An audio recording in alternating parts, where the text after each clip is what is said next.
are these people?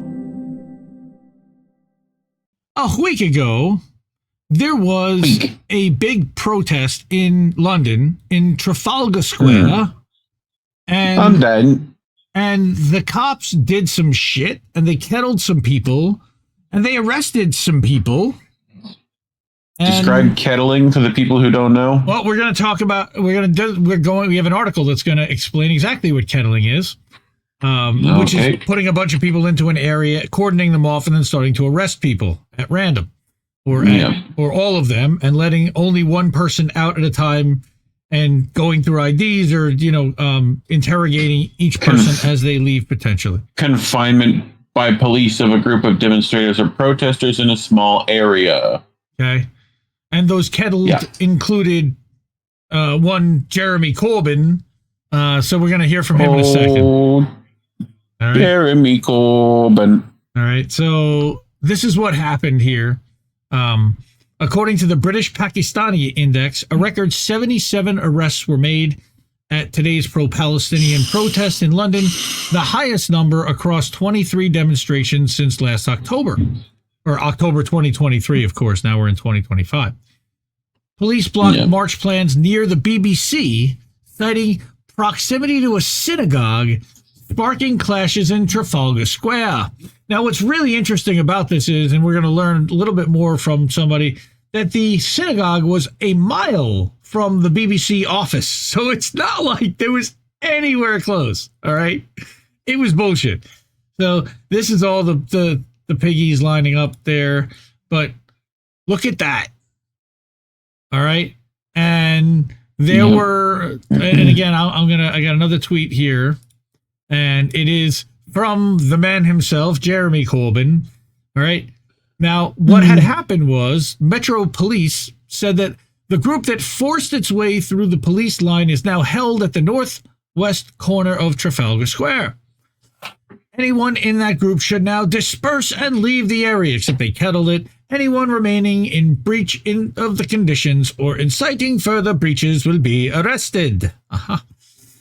3.7 million views. Look at the size of this image, okay? All of these protesters from the police camera. Now, again, Jeremy Corbyn chimes in, and this is a long thread for the Metro Police about protests.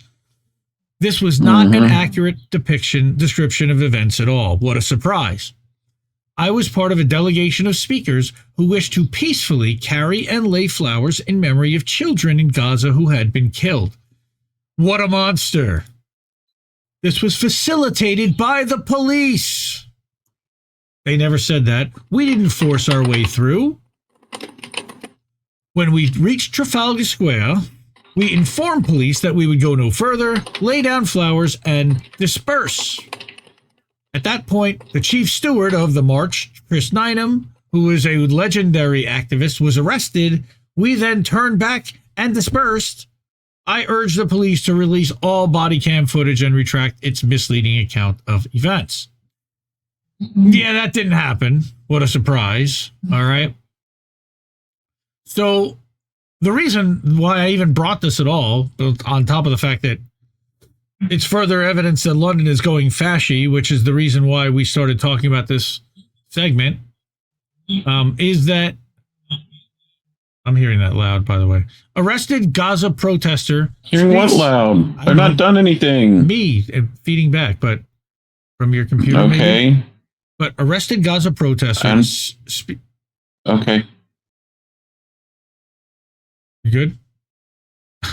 I think. I don't know. Okay. I hope so. Arrested Gaza protester speaks to the World Socialist website, which you can't really see because it's blocked or, it's black on black text. They spoke to the WSWS or the WWE, whichever you want to prefer, about the London police crackdown. What happened there? And it's all anonymous, by the way. All right.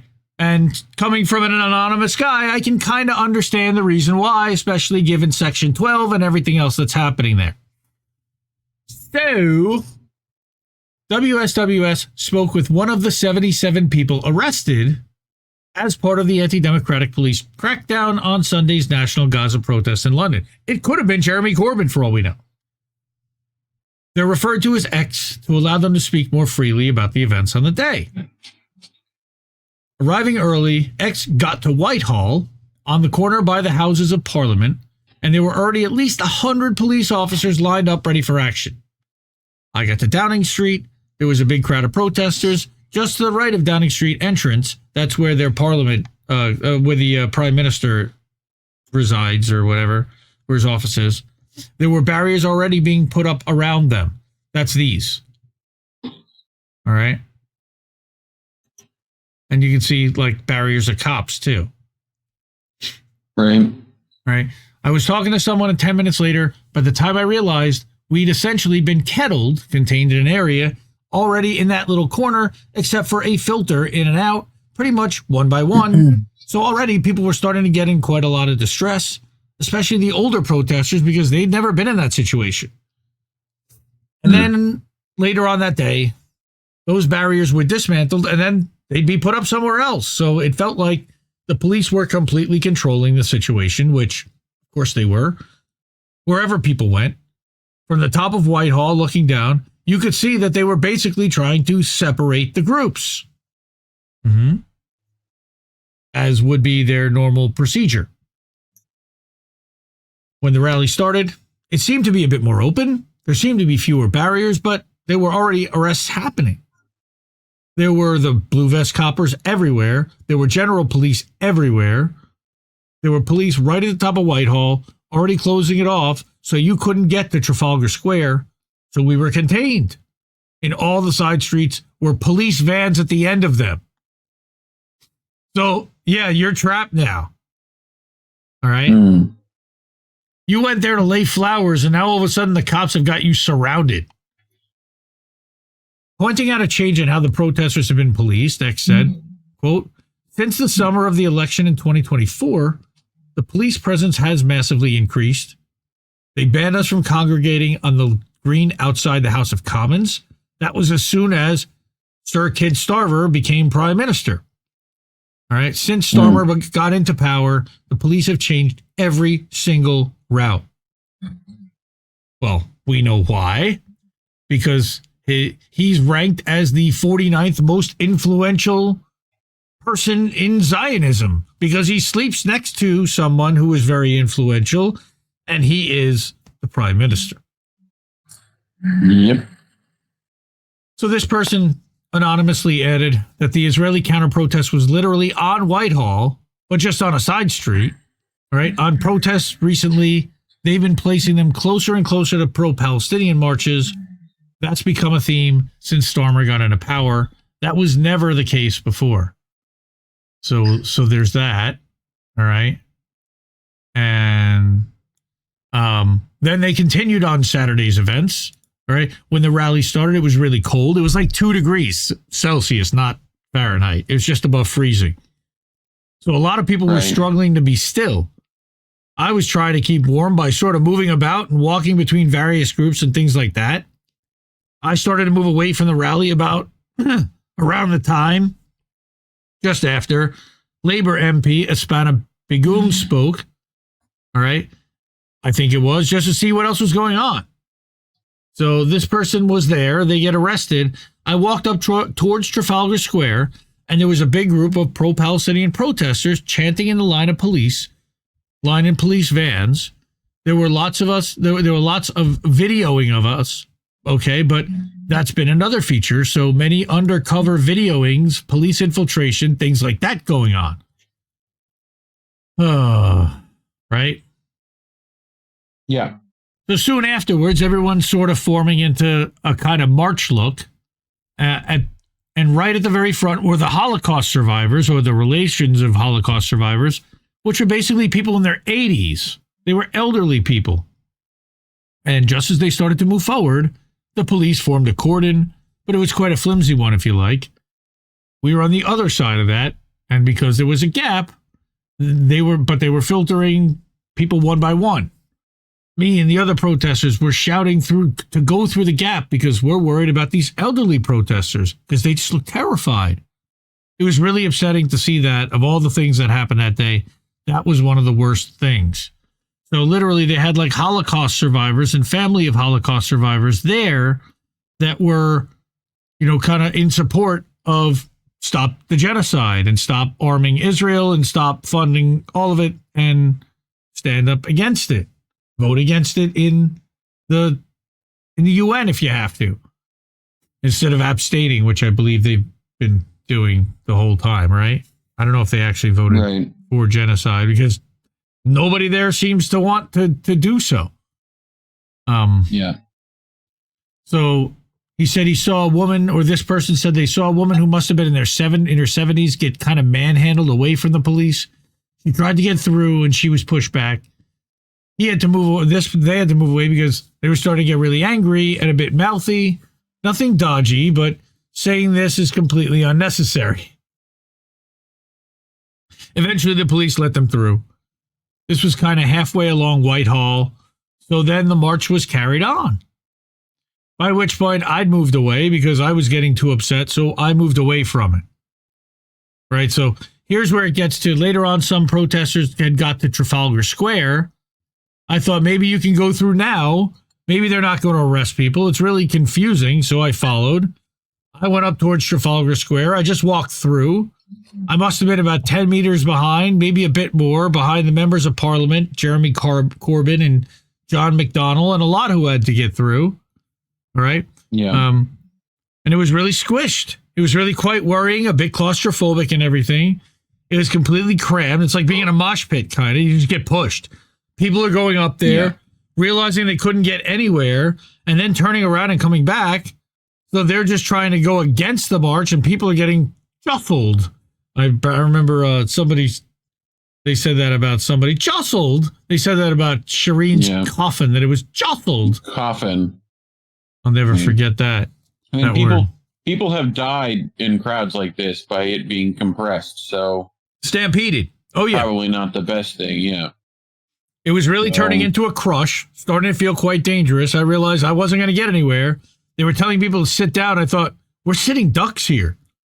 I was told to move and literally arrested 30 seconds later.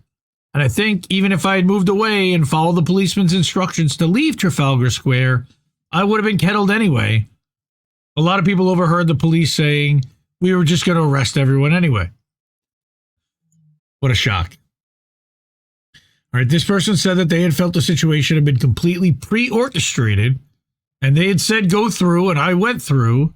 That's according to what Corbyn said, too, that this was with the coordination and approval from the London Metro Police, and then they changed their tune after everybody was in there. There were no police stopping me to get on. That was the tune from the start, and they just let them do it anyway. Right. Maybe they're not arresting people. Maybe they've allowed us to protest, only to find out that it was all part of the trap, which included their own members of Parliament. That's insane.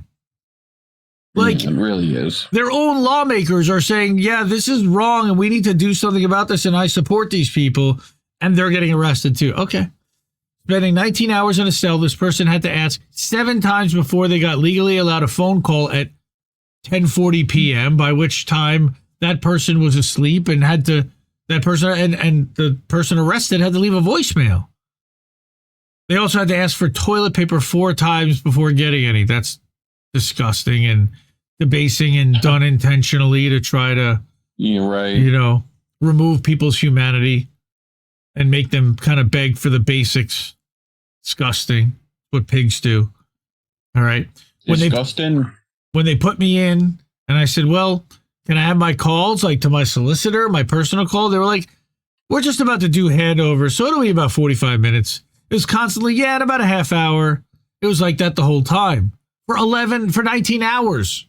All right. There's been nothing in writing about what I'm charged with, of course. There's some confusion. These are things that have only been told to me verbally at the time of my arrest, released on bail. So something's written somewhere. All right. I've got to return for an interview in about a month's time. And I'm banned from attending any protest within the Greater London Ring Road until I've had my interview. And this is the big thing right here. Which is, I how do they even justify that? This is what they've been doing to the journalists. This is what they've been doing to the activists. They've been muzzling them. They've been banning them. They've been preventing them from speaking out and gathering groups to speak out on behalf of the Palestinian people who are being exterminated systematically. And how do the police, like individual police, I get that your bureaucracy is fucked, but individuals, I don't know how you're letting this happen. You know? Well, like, they were selected, remember. You're doing their dirty work. You can not. Remember that they were selected and why. They went through a strict vetting process. Okay, summing it all up, it was terrifying and humiliating, and it's a massive spanner in the works for people like me who are renting, who are in precarious employment or non-employment or things like that. It's a life changer for us. And I think one of the upsetting things, for example, none of the media really mentioned the 77 arrested. They just talked about the chief stewards, which is Chris and Corbyn and the members of parliament. There's 70 plus people like myself who don't have a lot of money or political weight or any of the gravitas and are at risk of just being forgotten about. People are going to get evicted. People are going to lose their jobs when they don't have very much already. And within a half hour of being in that cell, they were more determined than ever that in their life to do it again. I'll fucking do it again. Right. I'd like to look into like free speech laws in the UK. I know there have to be something, you know? Well, like not like here. I know that they don't. Yes, but obviously there still has to be like some parallels that you should be able to use to fight this. But all right, I was remembering all the time. It's about Gaza. It's about them. The reason I go to the London ones rather than my local ones is because they're the ones that get on TV. And the most important thing is not forgetting about it, not letting it go under the radar. We're not stopping. Fuck yeah. But neither are the London police, unfortunately. All right. Journalism is not a crime. Once again, Richard Medhurst has been muzzled since August. He was arrested at Heathrow Airport, as you can see here, under the Terrorism Act, Section 12, because of his reporting. All right. He has been silenced from doing further reporting about Gaza. And, you know, if he says that he supports any organization that they deem to be terrorist, he's then also a terrorist. So he has to be very careful about how he reports and what he says and the like. But what he says here, just yesterday, I noticed a tweet last night. The police are again seeking to extend their terrorism, quote unquote, investigation against me by another 3 months until May 2025 at least, which means that he's further muzzled until then. Because they can keep kicking this can down the road and keep him effectively silenced for as long as they want until they dismiss the investigation, complete their investigation, arrest him because they have collected XYZ. But remember, the reason why all of this is happening is because he won't unlock his phone for them and they can't get into it, allegedly. Yeah. Or they can at least force him to willingly unlock it for them, which may be exactly the reason why they're punishing him, to set an example to everybody else who won't do that. All right. So that's Richard. Solidarity with Richard. Of course, Indie Media Award honoree in the inaugural class, one of the top guys. Now, another top Indie Media Award honoree that I caught this week, you may or may not know this outlet, Declassified UK. I know you do, Reef. Matt Kennard is one of the co-founders along with Mark Curtis. They're doing some restructuring. Matt left. Mark is really taking over the reins, and he's bringing in further more new people. John McEvoy has been there for a while, but he's now stepped up. I believe he's now managing editor. But he was in London, and this week, or last week, just this week on the 22nd, caught a high-ranking Israeli military delegation who tried to quietly visit London but got caught outside the Ministry of Defense having a secret meeting. And they basically asked this guy, hey, are you guilty of war crimes? All right. Are you a war criminal? Are you worried about being arrested or tried with war crimes? And he basically shut them down. This guy's name is Oded Basyuk. All right. He visited Britain's Ministry of Defense. All right. He's the head of the IDF Operations Directorate, which is responsible for preparing Israeli military for war. Kind of a big how do you role. even? Yeah. Which it's constant preparing it. Yeah. All right. Which means he's there to secure more weapons, more bombs. Yes.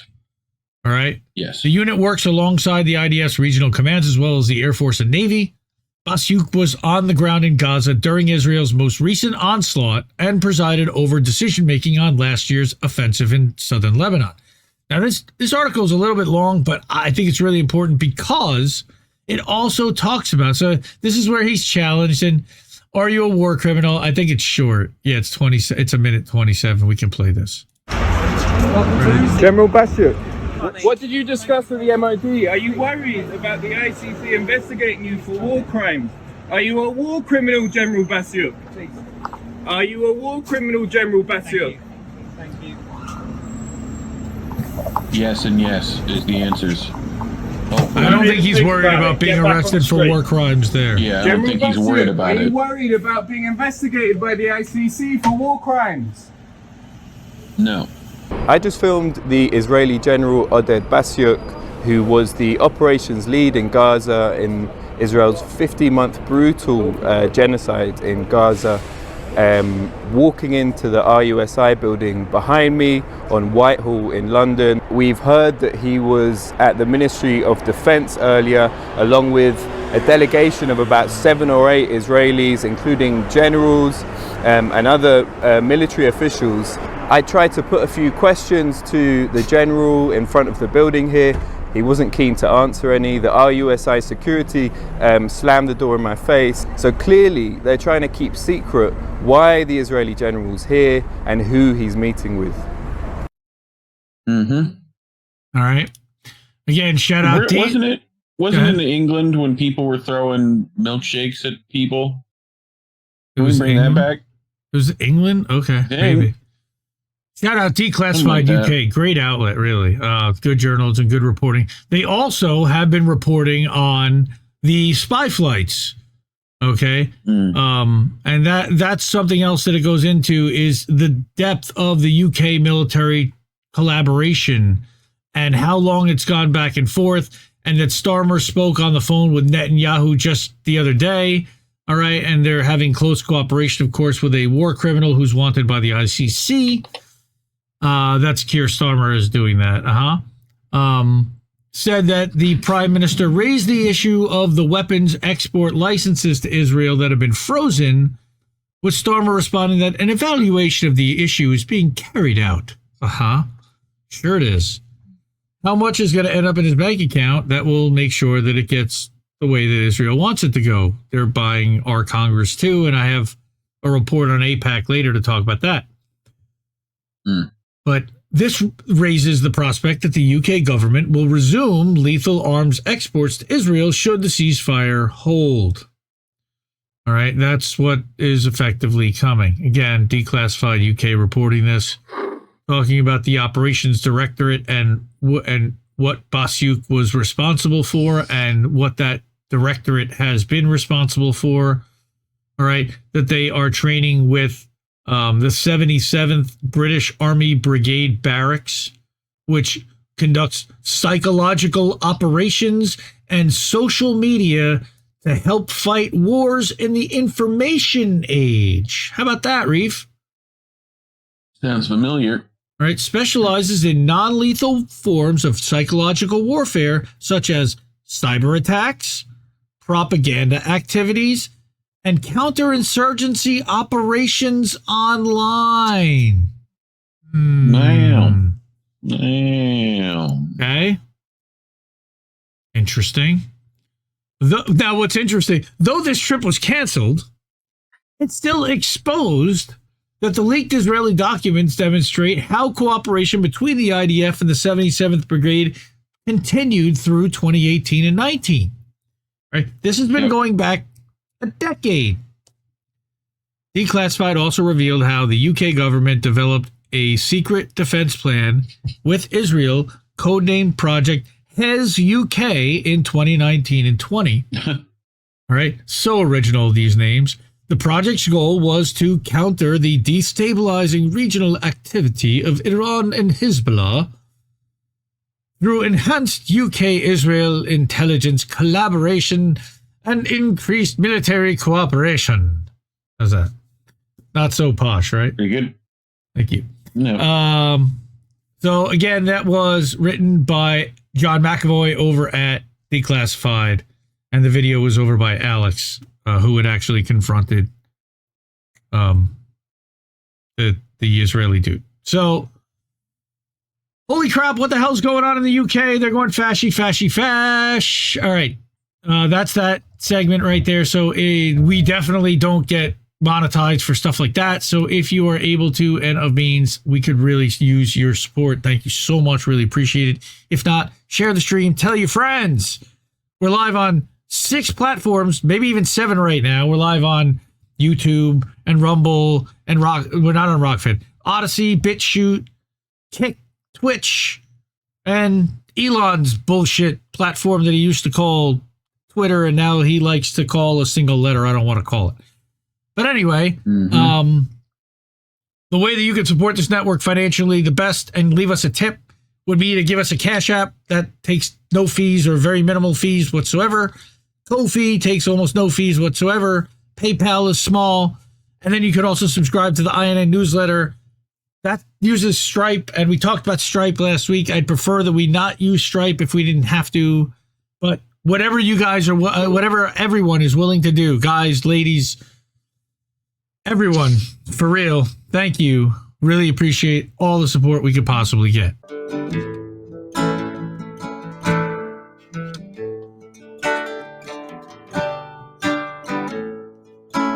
Can keep giving us nothing and think we're bluffing about coming for your heads. Why play civil if you won't listen to 50,000 dead? And now we know our mission, we form a militia, make Congress a prison. No, I play civil when all these dead won't make you listen. What's more American than slaying your oppressors? What's more American than liberty or death first? God, I thought we were founded on abolishing the tyranny of those who would starve a village all to live empirically. And I regret that I have only one life to give for my cause now that I can see the cause so clearly. See, I want our leaders, regardless of party, to fear me.